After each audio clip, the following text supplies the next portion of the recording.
Hello everyone, this is Vanshika Tainwala, legal intern on the LEXIS and Company for the month of June, and today in this video I will be talking about a topic, the consultancy agreement, the basics of consultancy agreement, what is the consultancy agreement, benefits of having a consultancy and agreement and the benefits of having a consultant, various important clauses and the remedies if there is a breach of agreement in the by the consultant.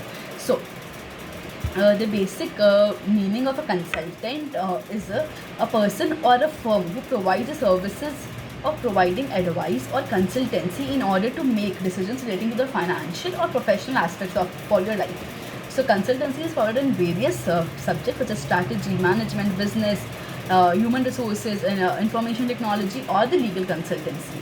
So a consultancy agreement can be defined as an agreement between the consultant and the client which defines the scope of the services that is to be rendered by the consultant, among the other obligations for certain payment to be delivered by the client, and thereby with the help of a contract legal enforceability and the recognition is contrived.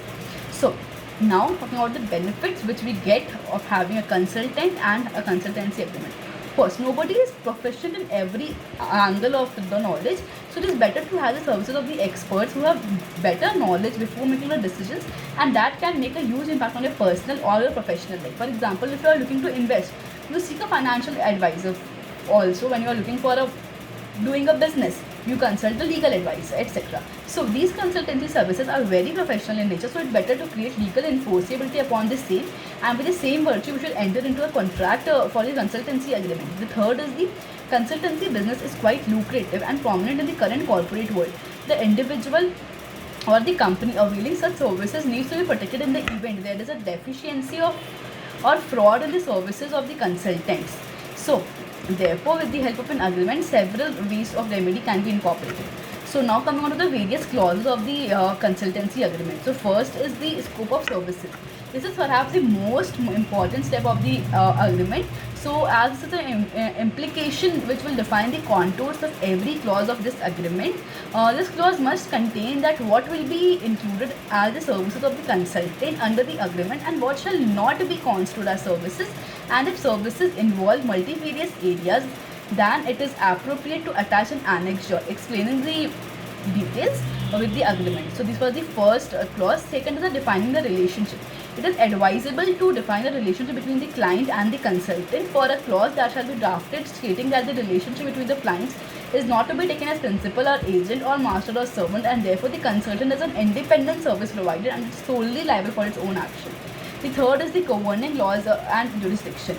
The consultancy firms through virtual means clients avail services from different states or perhaps from different countries. So therefore it is imperative to clearly state upon what dispute, what will be the course of action which is to be followed by the parties. The next is the point of contract or the authorized representative. For the sake of clarity, a clause can be inserted stating that the name and designation of the authorized person by the client company by whom the consultant shall render advice and correspond accordingly. The next is the payment. There shall be a clause which mentions the procedure for the payment, whether it is a one-time payment or a payment in parts on the basis of invoice raised by the consultant from time to time. Usually every client prefers the latter, that is by invoice and by in parts.